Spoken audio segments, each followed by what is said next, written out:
Mixing vocals in Cubase, let's go! So this is what we're dealing with here.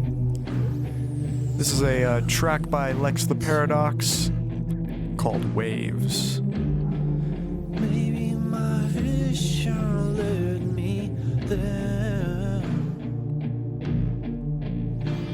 Cool, so let's get into this. So what you heard there was just a little line that we have. Let's see, where am I at here? Okay.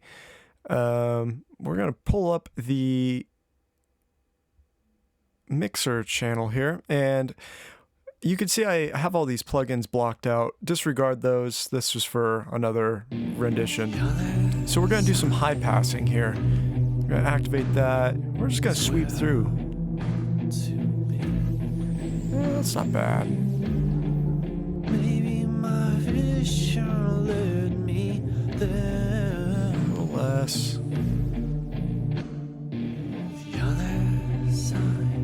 And we'll probably go around there for now. We might tweak that a little bit.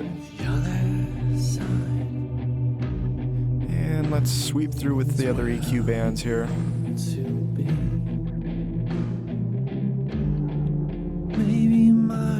You can hear how that gets really hollow right there. That's the nasty stuff we want to get rid of. Let's widen the band a little bit.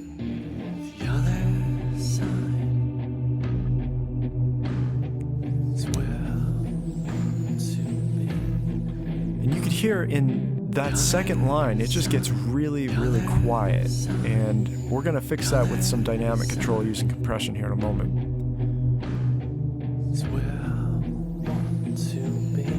Find some more of those weird frequencies that kind of get nasally or muddy.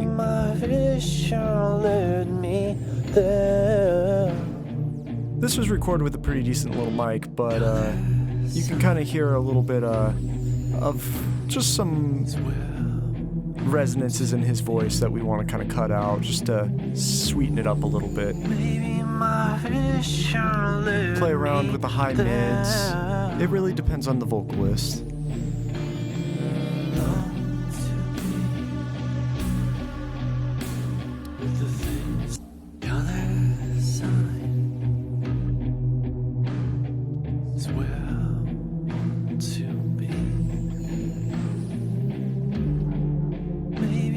That's not bad. Let's go up a little higher. Switch the channel type here to a shelf, high shelf. Be a little bit more broad stroke here.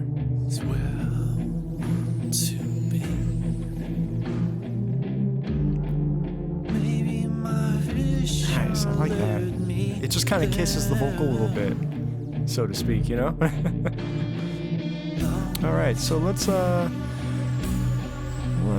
add some de-essing. You can do this with the native plugin like this, or you can actually use the one in the channel strip, which is what we're going to do. So we're going to put that at the beginning of the chain, and we're going to tweak some settings here. So we're going to turn up the threshold so it doesn't trigger every word and syllabants.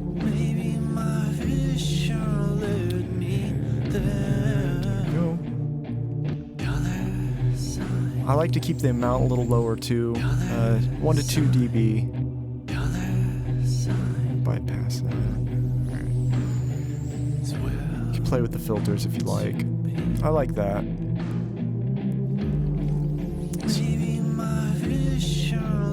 You can hear how it's clamping down on the S's and the T's.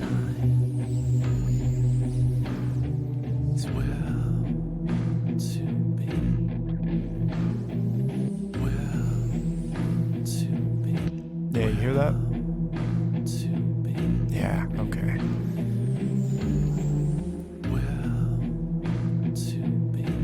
Just a little bit. A little bit goes a long way. We just want to tame that. It was already pretty good from the source. Not as bad as some mics can get. We just want to kind of tame that a little bit. So let's add some compression here. And this is just the stock Cubase channel compressor. Bring down that threshold, open it up here. You can see, oh my gosh, what are we getting? About -7 peak of gain reduction going on here. It can kind of seem like a lot, but I kind of use a lot of compression on vocals. I like the sound of it. So, and you'll find a lot of radio productions or pop productions will have these really upfront compressed vocals. So it's kind of the sound. Oh yeah, there we go.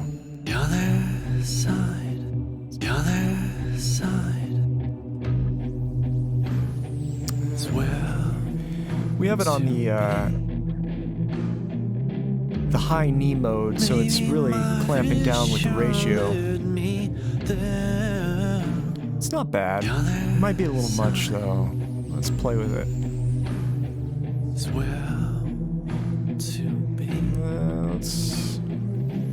Let's go back to the other mode here. Maybe bypass it first.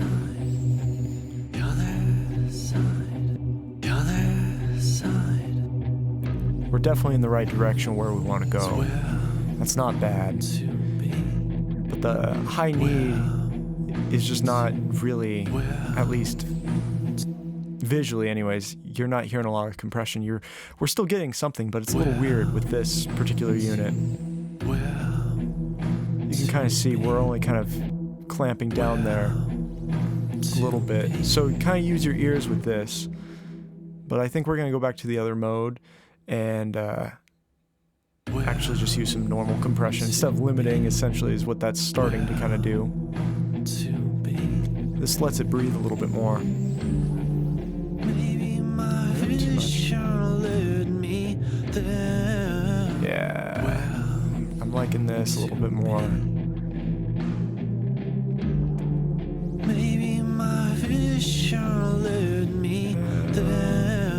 Bypass it here.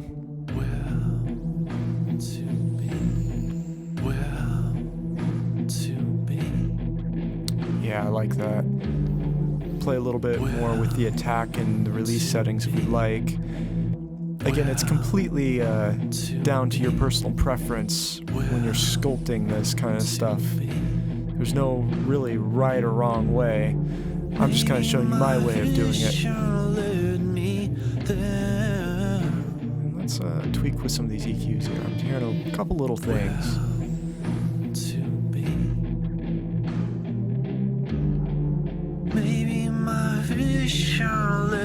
A little resonance right there.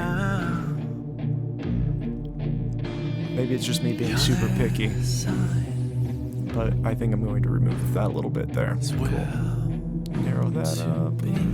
There we go. Okay. Number. Why not? Let's bypass the EQ.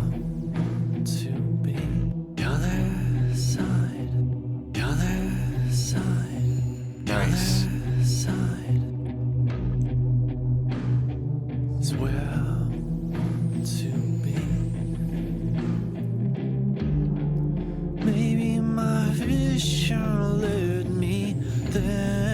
The EQ really just kind of sweetens up and smooths it out and tightens it up a little bit. It's very pleasant.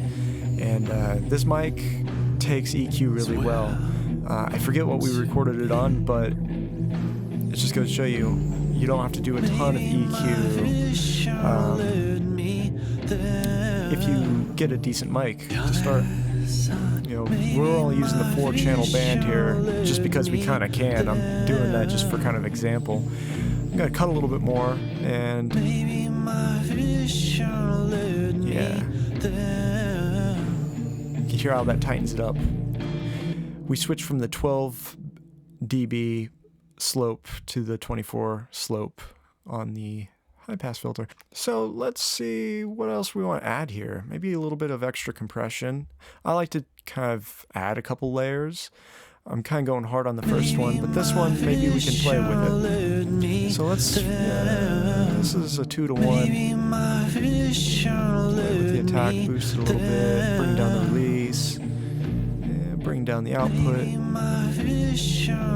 Yields a little bit better of a result, so we're not too much, you know. Kind of want just a 2 to 4 dB, not much. Gain reduction. I don't know, that sounds really close to me. My ears like that anyways.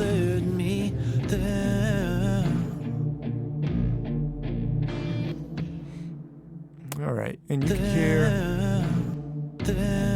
how much that grabs on that word there.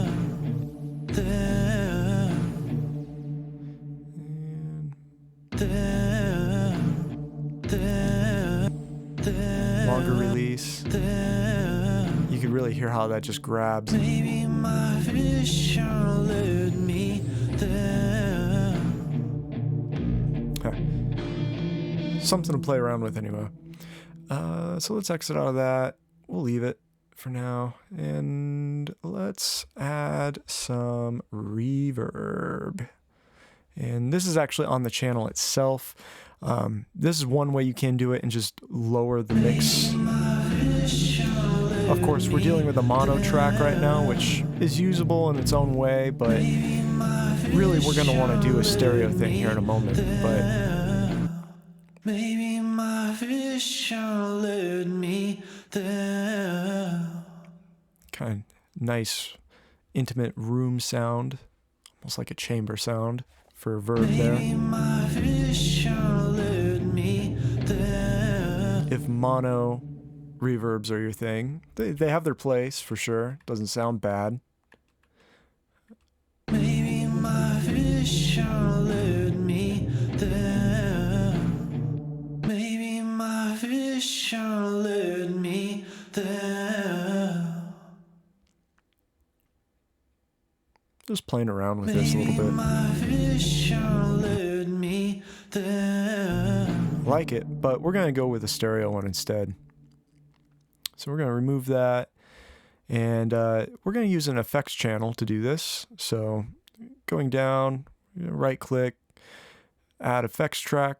There we go. We're going to choose our plugin. We're going to use Revelation again. Make sure it's stereo. You can rename it whatever you want. Vocal reverb is what I'm going to name mine. And on these ones, you're going to want to keep the wet mix all the way up. And we're going to kind of do, this is what would be known as a send effect channel in most mixing consoles. You have your sends and your returns. This orange bar you see here is how we're going to control this level. And you can hear this right here. And you can automate this and bypass it along with pre and post fader. Play with that. We won't get too much into that today though. That sound really good. I like lush reverbs personally. I'm going to mute some of these backing tracks. We'll get to those here in a moment. I can hide the ugly part of long to be. Make sure I turn off my automation that I had going on my vocal there. So that I can hide the ugly part. And you could obviously go through and automate the vocal to your leisure as you'd like. That's a really, really terrible example, but this one doesn't typically need much, but sometimes you want to go through and ride the fader, so to speak, to get it to fit a little bit more.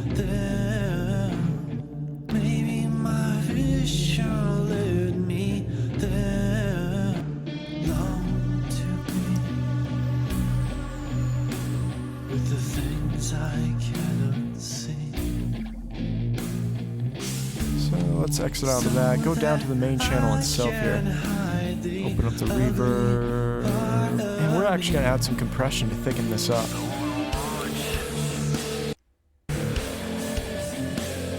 Move that over here.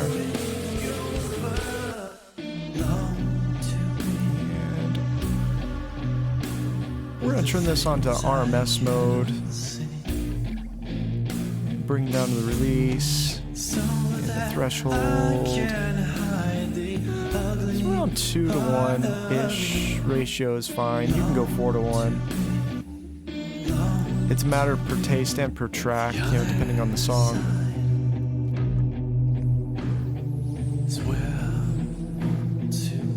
But you hear how much that thickens up the reverb and the vocal? Maybe my vision led me there. That's not a thin and wimpy reverb. Yeah, push that all the way RMS. Alright, yeah. Cool. Exit out of that. And we can even add a little bit of saturation to this if we want. Some tape saturation, maybe. Solo the send here. This is without.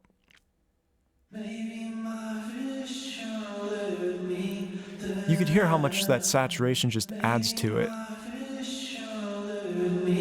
gonna crank that. But you get the idea. We won't do that on this song. I want to keep it a little cleaner. Cool.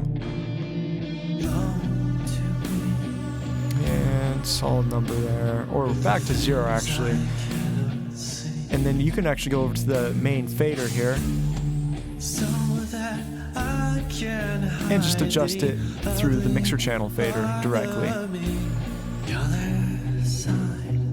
And you can play with that, find where the balance is of the effects and the vocal balance in general. You can kind of just play with it and see where it fits your ears. It's worth noting, I recommend doing this at kind of a lower volume so you don't get ear fatigue. And we'll go back and we'll try this again. And obviously we can automate that, right click if you wanted to. Very handy to do that. But none of that today. Let's just leave that as is, and let's see what else we can add. More parallel compression could be fun. This would be our third layer of compression here. So let's add another vintage compressor on an effects track. And again, full wet. We're going to send this vocal to that track. There we go. Enable it. We'll leave this one at full. And turn up our input to give us some compression here.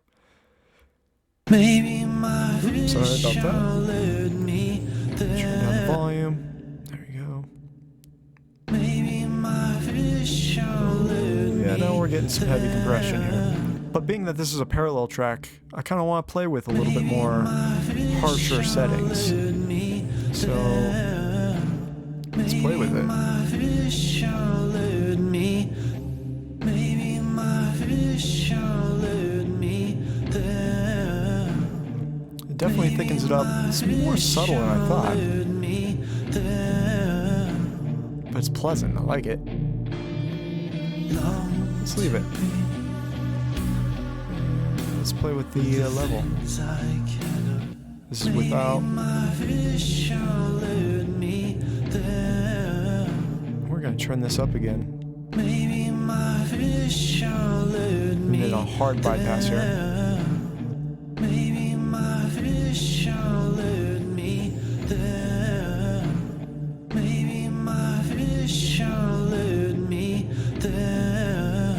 Yeah, it just really brings out a little bit more of that tone and the extra pronunciation of the vocal. Nice. Did it really need it? But I like it. Like that, and that's what it's all about. It makes it a little bit more upfront to me. So I think it needed it, but it's subjective.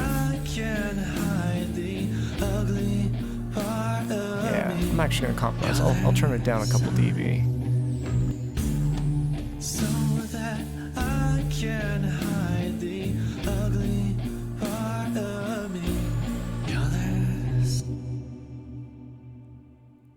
And let's add some tape saturation. The final step in my vocal chain that I always do, and I always use the Cubase stuff here. I love it. Works great. If it's not broke, don't fix it, right? Let's go a little bit harder on this. He has some nice mid-range that we can play with. We're gonna lower some of the lows out of the saturation here. Lower the volume a little bit. Bypass.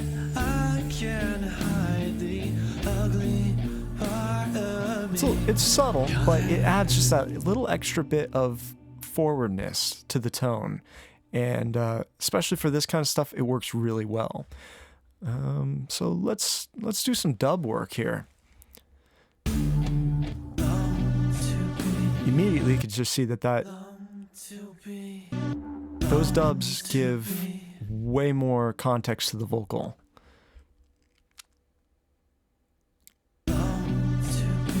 And it's nothing too sophisticated. It's one stereo or one mono main vocal, and then two left and right mono pan dubs, and that's it.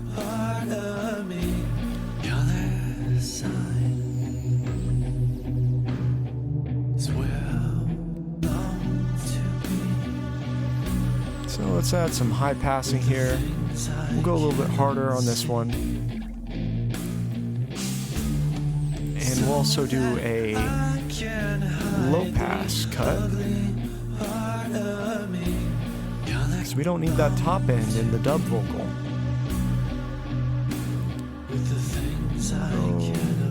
We'll go there. Cool. 12.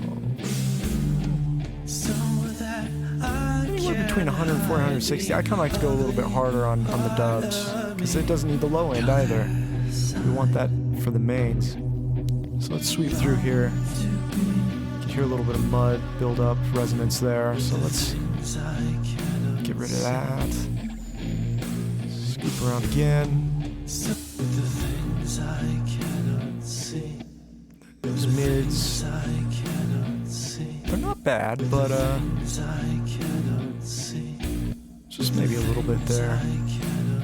Around 450, 500 range is typical. A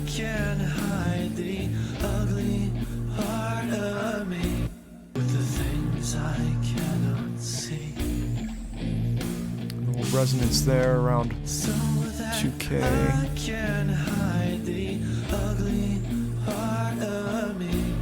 Bring that down a little bit more. Cool.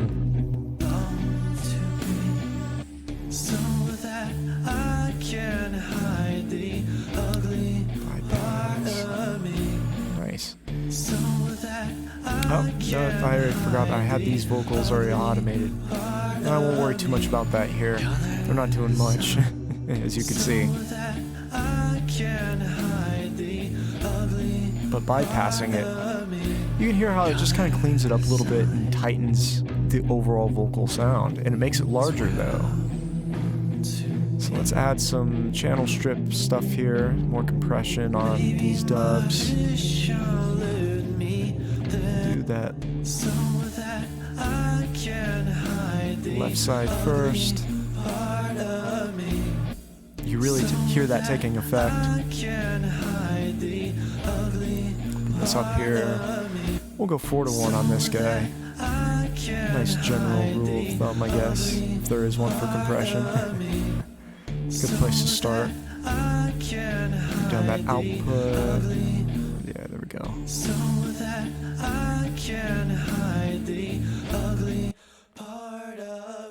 Yeah, we're doing some pretty heavier compression. We'll go 8-to-1 on this guy. Since we went harder on the main vocal.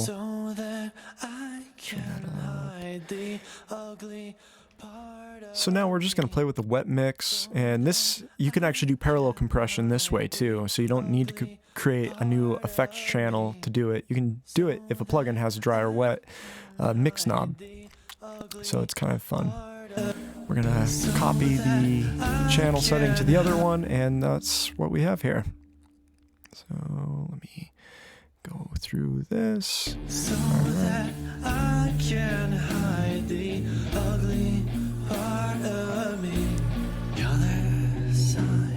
Cool. There we go for the compression. Should be good to go. We won't go as many layers on the dubs, but we'll add some tape saturation for sure. Just a little bit. Still maybe not as much as the other one.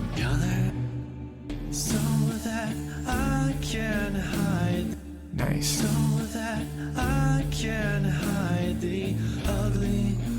And we have a little bit of reverb being processed on an effects channel, just adding a little bit of ambience and ambiance, if you will, some texture. We're going to bypass all of this, so let's see what this sounds like. And all on? Definitely brings the vocals forward, and they fit much better in the mix. Not that this is the busiest mix, but it's a mix nonetheless. Maybe my vision led me there. Long to be with the things I cannot see. Yeah, and from here, you could add things to your taste. Automation, more effects and such. But I like this. And this is how I mix vocals in Cubase using native plugins. So, see ya.